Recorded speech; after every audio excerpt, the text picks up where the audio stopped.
अवामी इत्तेहाद party के नेता engineer Rashid को एनआईए ने बेल दिया है। एनआईए से बेल मिलने के बाद इंजीनियर रशीद घाटी पहुंचे और घाटी पहुंचते ही उन्होंने सजदा किया एयरपोर्ट के बाहर। उससे पहले दिल्ली में भी एक प्रेस वार्ता की उन्होंने। उस प्रेस वार्ता में 3 अलगाववादी नेता सैयद अली शाह गिलानी, अशरफ सहराई और उसके अलावा अल्ताफ फंतूश, हालांकि इन तीनों का देहांत हो चुका है, पर इन तीनों का उन्होंने नाम लिया। आपको यह भी बताना यहां पर जरूरी है कि एनआईए के जिस मामले में इंजीनियर रशीद के खिलाफ अभी भी कार्रवाई चल रही है और जो मामला अभी भी कोर्ट में है, जिस मामले में अभी तक इंजीनियर रशीद बरी नहीं हुए हैं बल्कि बेल पर बाहर हैं, उस मामले में ये तीनों लोग इंजीनियर रशीद के साथ आरोपी हैं। इसके अलावा अन्य कुछ और अलगाववादी नेता भी आरोपी हैं। जेल से निकलने के बाद अवामी इत्तेहाद पार्टी के प्लेटफॉर्म पर उन्होंने राजनीतिक भाषणबाजी तो शुरू की है, लेकिन जिस प्रकार की राजनीतिक भाषणबाजी वो कर रहे हैं, क्या इस राजनीतिक भाषणबाजी से सिक्योरिटी एस्टैब्लिशमेंट में के कुछ बड़े लोगों से जिनसे मेरी बात हुई, उन्होंने कहा कि जिस तरह की भाषणबाजी वो कर रहे हैं, इससे संभवतः आने वाले कल में घाटी के अंदर उपद्रव होने की संभावना है। बड़ी गंभीर बात है ये। क्या ऐसी संभावनाएं हैं? क्यों अचानक सिक्योरिटी एस्टैब्लिशमेंट इस चीज को लेकर गंभीर हुई है और चिंता में पड़ गई है? मेरे साथ इस समय इस पर बात करने के लिए जम्मू कश्मीर के पूर्व डीजीपी डॉक्टर एसपी वैद। डॉक्टर साहब, बहुत बहुत धन्यवाद। नमस्कार। डॉक्टर साहब, सबसे पहले मुझे यह बताइएगा कि लोकतंत्र में हर एक आदमी को अपनी बात रखने का हक है। आपने भी इंजीनियर रशीद के वक्तव्यों को सुना होगा। घाटी, पहले दिल्ली में उन्होंने प्रेस कॉन्फ्रेंस की, फिर घाटी में प्रेस कॉन्फ्रेंस की, उसके अलावा वो रैलियों को संबोधित कर रहे हैं, लाइव पे आके बहुत कुछ कह रहे हैं, कल आज तक के कार्यक्रम में भी वो थे। ये जो सब कुछ आप उनको बोलते हुए सुन रहे हैं, और एक वो पुलिस का अफसर जिसने घाटी के आतंकवाद, अलगाववाद दोनों चीजों को बड़े करीब से देखा है, और वो जानता भी है कि मेन स्ट्रीम सेपरेटिस्ट कब होता है और सेपरेटिस्ट मेन स्ट्रीम कब हो जाते हैं, आप इंजीनियर रशीद की इस बयानबाजी को कैसे देखते हैं? ये एक अच्छा ट्रेंड नहीं है, और इससे अगर सिर्फ इलेक्शन तक मतलब है, आप बयानबाजी कर रहे हैं, और इसकी एक बड़ी, जो आपने पूछा मेन स्ट्रीम और सेपरेटिस्ट में क्या फर्क है, बहुत थिन लाइन है, और उस लक्ष्मण रेखा का ध्यान रखना चाहिए कि हम ऐसी कोई बात ना करें जिससे दोबारा सेपरेटिज्म कश्मीर में पनपे। बहुत कुर्बानियां दी गई हैं। आज जो आप कश्मीर में हालत देख रहे हैं, हालात में जो बेहतरी आई है, उस मुझे मालूम है किस तरह से ऑपरेशन ऑल आउट स्टार्ट हुआ। इसमें फौज, सीएपीएफ और जेएंडके पुलिस के बहुत सारे अफसर और जवानों ने बहुत कुर्बानियां दी हैं, और आज जो आप पीस का, जो अमन का, जो आप शांति का माहौल एंजॉय कर रहे हैं, जिसकी वजह से पार्लियामेंट इलेक्शन में आपको 58.5% पोलिंग हुई, ये बहुत कुर्बानियों के बाद हुई है। और वरना पाकिस्तान की तरफ से, जो हमारा पड़ोसी मुल्क है, प्रोवोकेशन की कोई कमी नहीं है। इसलिए बहुत ज़रूरी है जो कश्मीर में वोटर्स हैं वो भी ये ध्यान में रखें कि ऐसे लोग जो सेपरेटिज्म और टेररिज्म को एनकरेज करें, ऐसे लोगों को बड़ा केयरफुली वॉच किया जाए, और ऐसे लोगों के पीछे बैकअप लोगों का मैंडेट नहीं होना चाहिए। जिस तरह की लैंग्वेज इस्तेमाल की जा रही है, जिस तरह आप नाम लिए सैयद अली शाह गिलानी के, फंटूश का, सहराई का, हम सभी जानते हैं उनका क्या रोल रहा है कश्मीर में ब्लड शेड में, और हालात को खराब करने में, कैसा माहौल पैदा करने में। तो मेरे हिसाब से कश्मीर का हर आदमी जानता है, उनको बहुत अच्छी तरह से जानता है। तो क्या इंजीनियर रशीद इन स्पीचेस से वैसा ही रोल लेना चाहते हैं? और ध्यान रखना चाहिए कि वो बेल पर है, और उसमें मुझे पूरा विश्वास है अदालत ने कुछ कंडीशंस रखी होंगी। बेल, आप कह रहे थे एनआईए ने बेल दी, बेल अदालत देती है। एनआईए हो सकता है इसको अपोज नहीं किया हो, I don't know that part, but bail तो हमेशा जज साहब, कोर्ट ही देती है, और उसमें जरूर कोई ना कंडीशंस रखी होंगी। उन कंडीशंस को इंजीनियर रशीद को वायलेट नहीं करना चाहिए। और अगर दोबारा इन स्पीचेस से आप उमर अब्दुल्ला, सजाद लोन को हरा सकते हैं, ठीक है, आपने बहुत उनसे बहुत ज्यादा वोट लिए, ठीक है, लोगों का मैंडेट मिला, वो सर माथे पे भारत की डेमोक्रेसी इसीलिए जानी जाती है। लेकिन इसका ये मतलब नहीं है कि आप ऐसी उस लक्ष्मण रेखा को क्रॉस करें जिसमें आप दोबारा यहाँ का माहौल विशिएट करें, दोबारा यहाँ बच्चों को गुमराह करने की कोशिश करें, और वो बच्चे दोबारा जिनका कैरियर बनने लगा था इसी कश्मीर में, हमने देखा, आप सब ने देखा है, कश्मीर के लोगों ने तो एक्सपीरियंस किया है किस तरह से स्कूल कॉलेजेस बंद कालों की वजह से, सिविल कर्फ्यू की वजह से, कैलेंडरों की वजह से बर्बाद हो गया कैरियर हजारों बच्चों का। आज बड़ी मुश्किल से वो नॉर्मलाइज हुआ है। मैं नहीं चाहता दोबारा एक जनरेशन और कश्मीर के बच्चे उस गुमराही में आए, और इस बात का खास ध्यान रखना चाहिए। ठीक है, आप एक डिसेंट को रिप्रेजेंट करना चाहते हैं, करिए, बिल्कुल, यू आर मोस्ट वेलकम। लेकिन इस चीज का जो मैंने बोला बहुत ध्यान रखना पड़ेगा। और अगर ऐसी इस लक्ष्मण रेखा को वो क्रॉस करते हैं, और अगर एंटी नेशनल इस तरफ के बयानबाजी होती है, तो फिर अदालत भी ध्यान इसमें अब इसको अपने ज़ेरे गौर लाएगी, एनआईए भी लाएगी, और वो फिर कश्मीर के लिए और आपके लिए भी अच्छा नहीं हो। मुझे वैद साहब ये बताएं कि अगर हम कश्मीर के इतिहास पर नजर दौड़ाते हैं तो 53 से 75 तक शेख अब्दुल्ला जेल में रहे, उसके बाद बाहर आए, तो वो जो एक 53 में ही उनने रायशुमारी की बात करनी शुरू की, ये सच्चाई कि आप भारत का हिस्सा बन चुके हैं, बहुत बड़े देश का पार्ट बन चुके हैं, 47 के बाद कोई देश आजाद नहीं हुआ, आजादी का कोई कोई संभावना उसकी नहीं है, कुछ नहीं हो सकता, तो ये सच घाटी के लोगों को नहीं बोला गया। आज जब आप एस्टैब्लिशमेंट को लेकर आपसे जानना चाहूंगा कि एस्टैब्लिशमेंट का जहां तक ताल्लुक है, क्या आप इस बात को मानेंगे कि घाटी में जरूरत से ज्यादा एक्सपेरिमेंट किए जा रहे हैं और समय आ गया है कि इतने एक्सपेरिमेंट करने की कोई जरूरत नहीं थी है? आप एक रास्ते पर ऑलरेडी चल रहे थे, आपने अचानक मिडवे कहा कि ना ये रास्ता छोड़ दीजिए, अब नया एक रास्ता ले लेते हैं। सो डू यू फील कि कोई पॉलिसी कंफ्यूजन है नई दिल्ली में, इसीलिए एक्सपेरिमेंट पे एक्सपेरिमेंट, एक्सपेरिमेंट पे एक्सपेरिमेंट हो रहे हैं? देखिए, एक्सपेरिमेंट करने हो जरूर करिए आप, लेकिन जम्मू कश्मीर और पंजाब में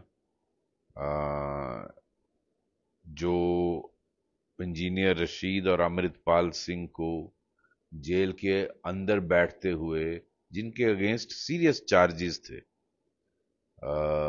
टेरर फंडिंग के, देशद्रोह के, अमृतपाल का आप देखिए क्या चार्जेस थे, भारत को तोड़ने की बात करता था, और भारत से खालिस्तान बनाने की बात करता था। ऐसे आदमी को, ठीक है, उनका जो बोलने का तरीका है वो शायद कुछ सेक्शंस को अपील करता हो, लेकिन आम आदमी, अगर आप पंजाब में बात करें, I don't think common man is with this. Similarly मैं कश्मीर के लोगों को जानता हूं, साइलेंट मेजॉरिटी इस चीज को पसंद नहीं करती है, लेकिन लोगों ने वोट दिया है, यू कांट डिनाई दैट। तो मैं I leave it to people's judgement. क्या लोग, कश्मीर के लोग इंजीनियर रशीद जैसे ही आदमी को अपना रिप्रेजेंटेटिव डिजर्व करते हैं, या कश्मीर में और अच्छे लोग नहीं हैं? क्या वहाँ बहुत अच्छे पढ़े लिखे, जो कश्मीरियों का भला चाहते हों, जो कश्मीर का और भारत का भला चाहते हों, जो आम बच्चे की एस्पिरेशन है जम्मू कश्मीर में, वो इस वक्त भारत जो थर्ड सुपर पावर बनने वाली है, उनका फ्यूचर उसमें है या फेल्ड स्टेट पाकिस्तान में है? लेकिन वैसे साहब, मैं आपसे ही पूछ रहा था कि क्या नई दिल्ली में पॉलिसी पैरालिसिस है? वो मैं इसलिए पूछ रहा हूं कि आपने 5 अगस्त 2019 के बाद जो पॉलिसी जम्मू कश्मीर में लाई, उसका नतीजा ये निकला कि आज आपकी घाटी में जो मिलिटेंसी में रिक्रूटमेंट है वो लगभग जीरो हो गई है। ठीक है। और उसके अलावा सरकारी मुलाजिम भी अब डर रहा है कि अगर मेरा कहीं पता चल गया कोई लिंक है तो मेरे खिलाफ सख्त कानूनी कार्रवाई होगी। आम आदमी भी अलगाववादियों की मदद या आतंकवादियों की मदद करने से पीछे हट रहा है। और हालत यह हो चुकी है कि पाकिस्तान को अपने रेगुलर्स या कमांडो ट्रेन जो उनके पास लोग हैं वो भेजने पड़ रहे हैं। तो आपकी पॉलिसी अगर इस हद तक कामयाब हो गई थी तो अब अचानक इतना रिवर्सल मारने की जरूरत क्या है? और आपने स्ट्रीट वायलेंस घाटी की देखी और आप ये भी जानते हैं कि एक बार घाटी किसी तरफ चल पड़े फिर वहां से वापस लाना बड़ा मुश्किल काम है। तो तभी मैंने आपसे ये पूछा कि don't you think we are allowing the atmosphere to get vitiated for petty political gains? देखिए, ऐसा है, आ, जो कश्मीर के बारे में दिल्ली एडवाइस करने वाले हैं, मैं नहीं जानता वो कौन है और किस तरह की उनकी सोच है। मुझे एज ए पुलिस ऑफिसर, क्योंकि मैंने 35 साल कश्मीर में देखा है, मुझे बड़ी हैरानगी होती है और मैं अक्रॉस द लैंडस्केप सबसे बातें करता रहता हूँ, चाहे वो मेरे कुलीग्स हों, आम आदमी हो। वो दिल्ली का ये जो यू टर्न है उसको शायद अच्छा नहीं मानते हैं। जनरली कंसेंसस कि इतना अच्छा कंट्रोल चल रहा था कि आज ये स्थिति बन गई थी कि रिक्रूटमेंट ऑलमोस्ट जीरो आ गई। और अगर आप इनफिल्ट्रेशन रोकने में कामयाब हो जाओ, और आज जो पाकिस्तान, जैसे आपने कहा, मजबूरी हो गई है कि अपने रेगुलर्स को भेजना पड़ रहा है क्योंकि उनको रिक्रूटमेंट यहाँ मिल नहीं रहे रिक्रूट्स। तो ऐसी स्थिति में आपका बहुत अच्छा नॉर्मलसी की तरफ जा रहा था, और ऐसे में आप इस तरह का एक लीडर, मैंने इसका इंजीनियर रशीद को देखा है इवन असेंबली में, जिस तरह की फाउल लैंग्वेज, जिस तरह की बदतमीजी, भारत के खिलाफ बोलना, ये सारा मैंने ही नहीं देखा, बहुत सारों ने देखा। वहाँ सभी जो पब्लिक गैलरी में या जो ऑफिसर्स गैलरी है या इवन जो इनके कुलीग रहे, उन्होंने सब ने देखा वो। तो ऐसी स्थिति में ऐसे आदमी को अगर किसी ने लॉन्च किया, मुझे नहीं मालूम दिल्ली से किसकी ये सोच है, किसने इसको ऐसे अलाउ किया। मेरा ये मानना है कि इस तरह के जो सेपरेटिस्ट माइंडसेट रखने वाले आदमी अगर आपने मैदान में, पॉलिटिकल एरिना में उतारे हैं, उसके नतीजे गंभीर हो सकते हैं और वो दोबारा टेररिज्म को रिवाइव कर सकता है, दोबारा रिक्रूटमेंट को रिवाइज कर सकता है। और जो जिस तरह की सपोर्ट मिली इलेक्शन के दौरान, जब ये जेल में था और लोगों ने वोट डाले, और सुनने में ये भी आया कि यंग लड़के साउथ कश्मीर से वहां गए और उन्होंने बहुत कंपेनिंग की और वोट दिलाए, तो ये क्या दिखाता है? मैं ये छोड़ता हूं कश्मीर के लोगों के लिए कि क्या आप इंजीनियर रशीद जैसा लीडर डिजर्व करते हैं? क्या आप कश्मीर में और कोई इससे अच्छा, इतने अच्छे अच्छे डॉक्टर हैं, पढ़े लिखे लोग हैं, इंजीनियर्स हैं, प्रोफेसर्स हैं, सोशल काम करने वाले हैं, और इंटेलिजेंट लोग हैं जो आपके बच्चों का फ्यूचर बनाना चाहते हैं, जो कश्मीर को बेहतर बनाना चाहते हैं, वेल मीनिंग लोग हैं। लेकिन यहीं पर रोक कर आपसे डॉक्टर साहब ये भी जानना चाहूंगा कि इलेक्शन कमीशन ऑफ इंडिया ने अनाउंस किए, एनआईए कोर्ट ने बेल दिया इंजीनियर रशीद को. सो let us presume for a second that nobody from New Delhi is in it. It's the NIA court, it is the Election Commission of India. चलिए. But as a strategic expert, as someone who has dealt with terrorism for a long time, क्या doctor SP वैद को ये लगता है कि सितंबर 2024 बिल्कुल सही समय था जम्मू कश्मीर में चुनाव कराने का, या डॉक्टर एसपी वैद को ये लगता है कि अभी और काम बाकी था, आपने अपनी पार्टी को, अपने पार्टी के लीडर्स को और उनके पॉलिटिकल फ्यूचर को बचाने की दौड़ में आपने चुनाव कराए, या आपको भी लगता है कि सुप्रीम कोर्ट के डर के कारण जो है केंद्र सरकार, इलेक्शन कमीशन ऑफ इंडिया ने जल्दी की चुनाव में?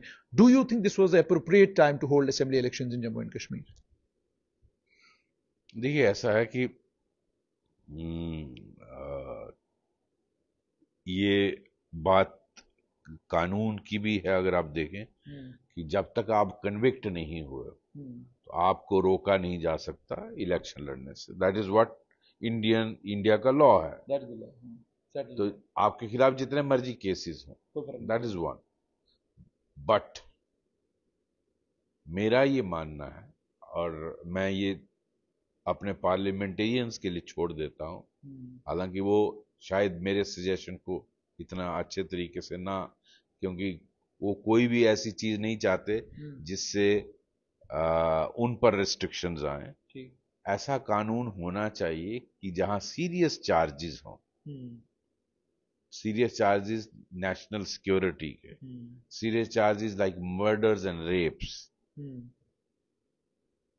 आप ऐसे लोगों का एक तो कोई प्रोविजन होना चाहिए, they should not be allowed to contest till they are proved innocent or till these charges are dropped against them, which is the normal course in case of a government employee. कि आपको सरकारी मुलाजमत चाहिए तो अगर आपके खिलाफ कोई case है, जब तक आप उससे बरी नहीं होते तब तक आपको मुलाजमत नहीं मिलती। इस तरह का प्रोविजन भारतीय कानून में होना चाहिए। ये मैं छोड़ता हूं, जो हमारे बुद्धिजीवी हैं, इंटेलिजेंस या पार्लियामेंट्री हैं, वो इस पे डिस्कशन करें, और इवन इलेक्शन कमीशन इस पर अपनी राय दे, ऑनरेबल सुप्रीम कोर्ट इस पर ओपिनियन बनाए, क्योंकि अपने रूलर चुनने में आप अपने लिए रूलर चुन रहे हो जो आपकी देश की का भविष्य बनाएंगे। तो आप ऐसे लोग चाहते हैं जिन्होंने रेप किए हों, जिन्होंने कत्ल किए हों, 20 केसेस हैं, 1/3 of the parliamentarians have serious cases against them. क्या आप ऐसा फ्यूचर चाहते हो इस मुल्क के लिए, इस देश के लिए? तो ये बहुत जरूरी है देश के सभी लोगों को इस पर सोचना। और इसमें मैं कहता हूं, इवन जो गवर्नमेंट एम्प्लॉई के, जो क्लर्क बनता है, पुलिस कांस्टेबल बनता है, वो नहीं बन सकता अगर उसके खिलाफ ऐसे केसेस हों। तो उसके लिए इतना सख्त रूल है। और जो आपका रूलर बनेगा इस देश के लिए, जो आपका डेस्टिनी डिसाइड करेगा, आपके लिए कानून बनाएगा, उसके लिए आपने इतनी ढील छोड़ के रखी है। ये मैं देश के लोगों के लिए छोड़ देता हूं कि आप डिसाइड करिए कि आप अपने देश को कहां ले जाना चाहते हैं। अब आपका क्वेश्चन इस पर आता हूं कि ठीक है, एनआईए ने अपोज नहीं किया या किया, उनकी बात मानी नहीं गई, अदालत ने बिकॉज कन्विक्शन नहीं हुई है छोड़ दिया, बेल दे दी और आपको अलाउ भी कर दिया। But my larger question is कि क्या ये अपॉर्चुन टाइम था? आ रहा हूं उस बात।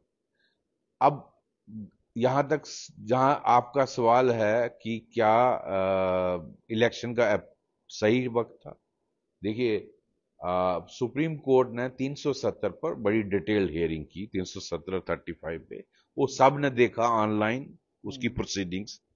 उसी जो पूरी हियरिंग हुई, फुल बेंच, आई थिंक 5 जज बेंच उसने डिसाइड किया, एंड वो उसमें एक फैसला लिया गया कि सितंबर 2024 से पहले पहले इलेक्शन करवाई जाए, 30 सितंबर से पहले पहले। और ये हमारे ऊपर मैंडेटरी बनता है गवर्नमेंट के ऊपर कि उस जो सुप्रीम कोर्ट की आदेश है उसको माना जाए। और उन्होंने इलेक्शन कमीशन की ड्यूटी लगाई, आप जाइए एसेस करिए। इलेक्शन कमीशन, फुल कमीशन यहाँ आया, उन्होंने एसेस किया और उसके बाद उन्होंने सभी, आई एम श्योर वो जब यहाँ आए उन्होंने लेफ्टिनेंट गवर्नर और उनकी एडमिनिस्ट्रेशन और सिक्योरिटी फोर्स सबसे बातचीत की। उनको चाहे कैसी भी इंस्ट्रक्शन थी, जो भी थी, लेकिन उन्होंने असेसमेंट दी कि हम इलेक्शन करवा सकते। तो ऐसे में इलेक्शन नहीं करना कोई बहाना नहीं बनता। हाँ, अच्छा दबाव बना हुआ था। आप मेरे व्यू पॉइंट से सुने, यस, बहुत इंप्रूवमेंट है कश्मीर वैली में, नॉर्मल सी लाने में हालात बहुत तब्दील हुए। हाँ, जम्मू में एक स्पर्ट हुआ है, वो एक फेनामिना है, उसको भी कंट्रोल करने में कोशिश की। आपने देखा 2 दिन पहले उधमपुर में एनकाउंटर हुआ, कठुआ उधमपुर में, यहाँ 2-3 मारे गए, उधर राजौरी में मारे गए। आहिस्ता आहिस्ता जब हमने ये सारा रेज किया तो government of India has responded, और यहाँ आर्मी चीफ, सारे सीएपीएफ चीफ, इंटेलिजेंस चीफ आए, उस पर मीटिंग हुई, कार्रवाई हो रही है, उसको डील किया जाएगा और सख्ती से डील किया जाएगा। लेकिन कश्मीर में जो हालात में तब्दीली आई थी और डेवलपमेंट का जो प्रोसेस चला था, उससे एक लोगों में बहुत उम्मीद पैदा हुई थी, और कश्मीर के बच्चों में बहुत उम्मीद आई थी। वहां के बिजनेस कम्युनिटी में जिस तरह 2 करोड़ यात्री टूरिस्ट आया, और जिस तरह का डेवलपमेंट वहां चल रहा है, आप आईआईटी, आईएम सब जो आप देख रहे हैं, work, medical colleges, investment, new policy, investment की, इंडस्ट्रियल पॉलिसी, ये सारी चीजें आई हैं।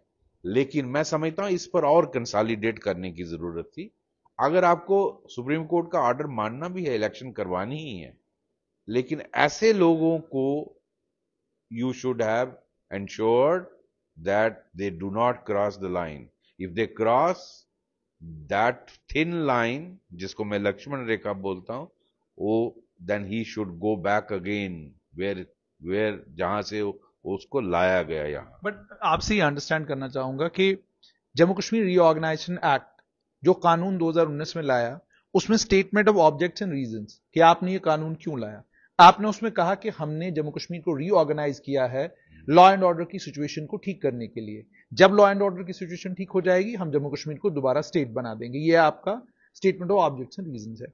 लेकिन जब आपने इलेक्शन अनाउंस किया, उस समय आपकी स्थिति यह है कि आपका लॉ एंड ऑर्डर अभी भी आपके मुकम्मल तौर पर कंट्रोल में नहीं है। आप अभी भी इंसर्जेंसी और टेररिज्म को फाइट कर रहे हैं। और आपके जितने भी लेफ्ट गवर्नर्स जम्मू कश्मीर के रहे हैं, आप किसी भी गवर्नर की किताब पढ़िए। अनफॉर्चुनेटली बहुत सारे कश्मीर के पॉलिटिशियंस जब बात करते हैं तो मुझे लगता है कि दे आर इधर पुअर रीडर्स या वो पढ़ते कम हैं। किसी भी गवर्नर ने अपनी किताब में कतई ये नहीं लिखा है कि मेन स्ट्रीम पॉलिटिशियंस सेपरेटिज्म को हवा नहीं देते। हर एक गवर्नर ने यही लिखा है कि यहां मेन स्ट्रीम पॉलिटिशियन सेपरेटिज्म को हवा देते हैं और ये दोनों हाथ में हाथ डालकर चलते हैं। गिलानी एक तरफ से तमाम घाटी के नौजवानों को कहते हैं चलिए आपने आजादी की जंग में लड़ना है, लेकिन अपने बच्चों को कहते हैं आप नौकरी करिए। अपने दामाद की इतनी बड़ी दुकान थी अल्ताफ फंतूश की कि आप दुकानदारी ठीक ठाक करिए, आप दुकानदारी करिए। सैयद सलाउद्दीन वहां से हथियार दे रहा हमारे जम्मू कश्मीर के नौजवानों को, लेकिन खुद सैयद सलाउद्दीन के अपने बच्चे जो है सरकारी मुलाजमत करेंगे।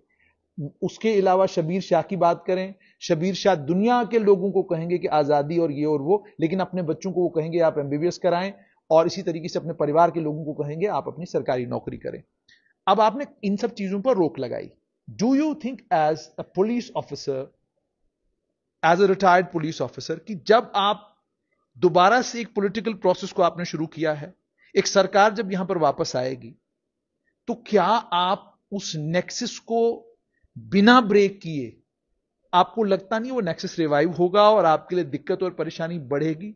और ये भी आप जानते हैं एज ए पुलिस ऑफिसर कि आपने एक आदमी को पकड़ा, उस आदमी को लेकर पूरा मोहल्ला आकर कहता जी ये ड्रग एडिक्ट नहीं है, ये नशा नहीं करता, इसने नशा कभी बेचा नहीं, but you have concrete evidence कि ये नशा बेचता भी है और ये नशा करता भी है।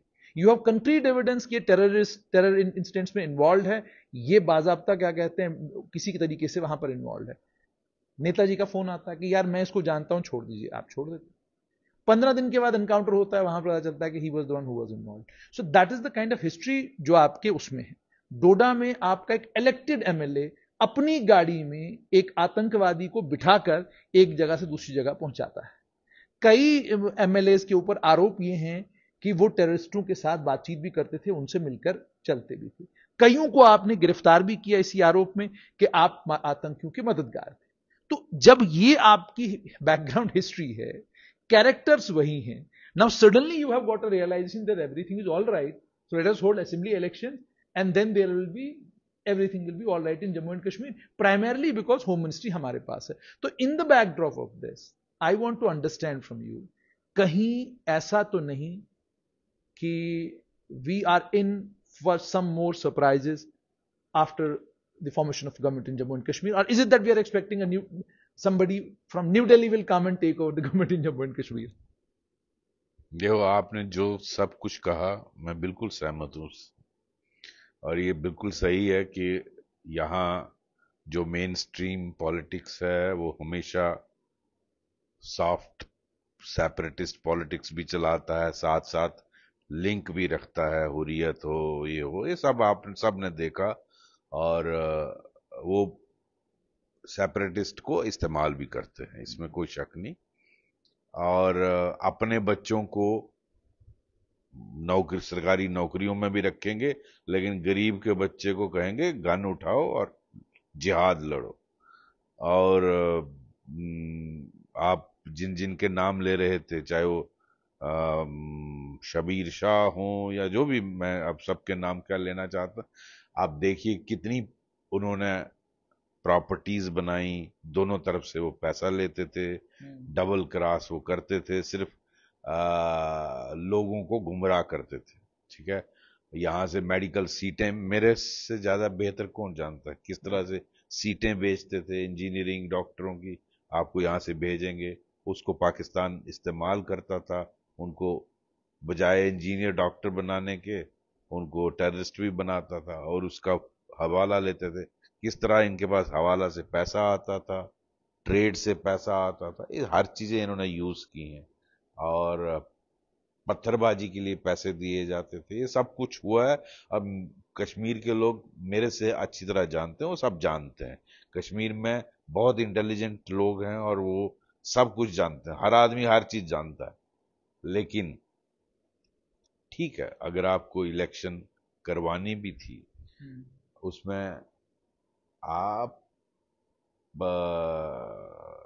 किसी इंपॉर्टेंट फॉर्मर चीफ मिनिस्टर को, अगर आपको लगता है कि इस तरह का लीडर लाकर उसको हराया जा सकता है, वो टेम्परेरी छोटे से गेन के लिए आप दोबारा कश्मीर को टर्मोइल में नहीं डाल सकते। मेरा ये मानना है कि अगर आपको इलेक्शन करवानी भी थी, तो जो लोग एंटी नेशनल या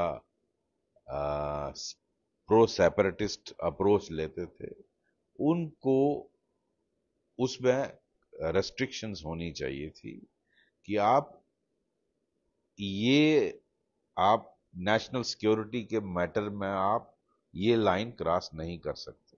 अगर आप करेंगे, आपके खिलाफ कानूनी कार्रवाई होगी, और कानून के दायरे में उनको अगर हो सके इलेक्शन कराने से पहले इस तरह का कानून लाना चाहिए था कि जो पाकिस्तान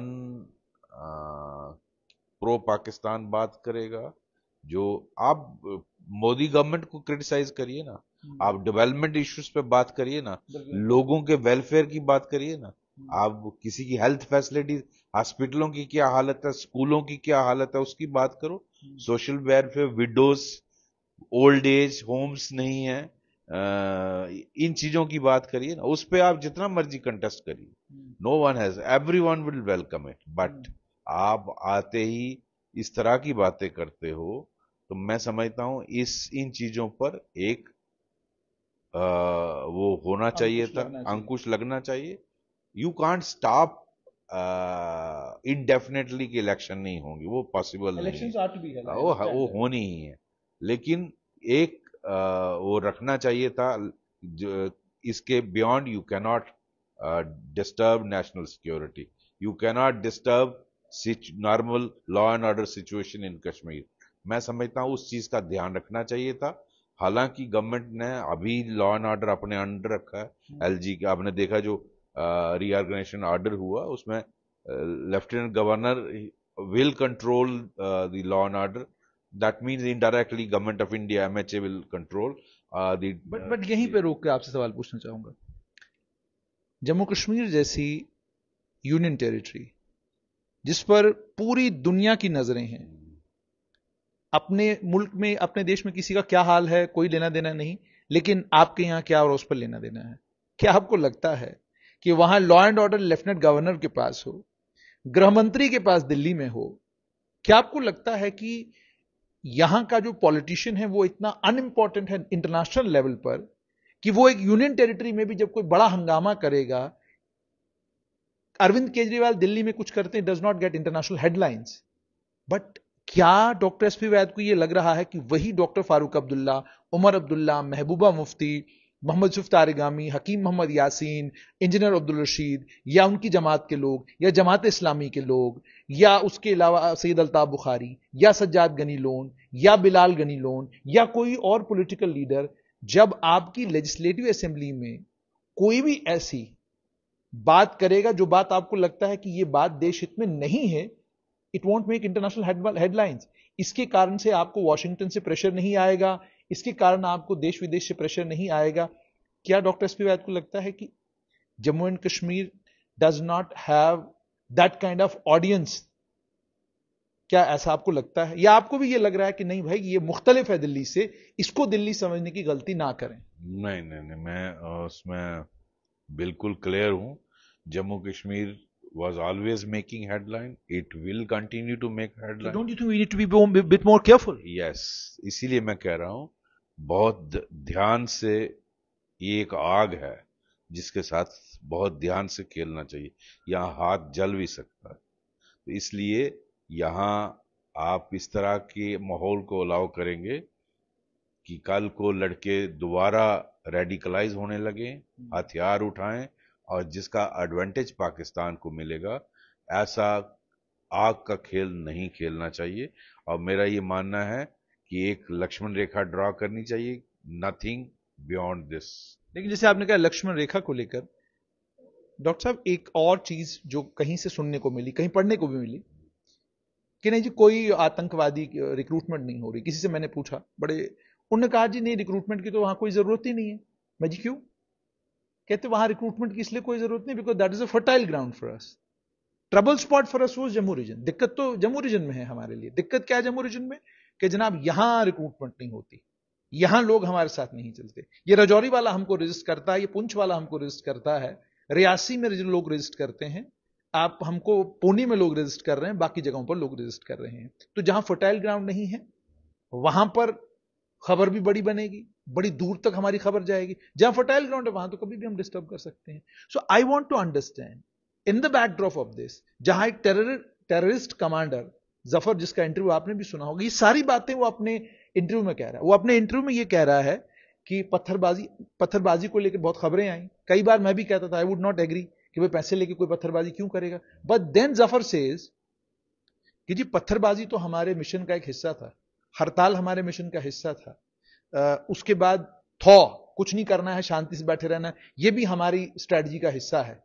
और ये जो हम इस वक्त यहां टारगेट कर रहे हैं जम्मू संभाग में फौज को, यह भी हमारी स्ट्रेटजी का हिस्सा. ये वो टेररिस्ट अपने इंटरव्यू में सारी बातें बता रहा है. So in a way he is trying to tell you कि आपको जो शांति लग रही है वो शांति नहीं है, वो हम लोगों की एक स्ट्रेटजी है कि हमको इस तरीके से चीजों को करना है. तो वो क्लियरली एक लंबा चौड़ा OSNIT पे इंटरव्यू है, आप उसको सुने. तो in the backdrop of this, but साहब तभी मैं बार बार आपसे पूछ रहा हूं how careful do we need to be. और आखिरी सवाल आपसे, जो ये कहा जाता है self last, party second, nation first, Jammu Kashmir के मामले में do you believe this is true in the case of Jammu and Kashmir also? With Engineer Rashid in the fray, I don't think this is true.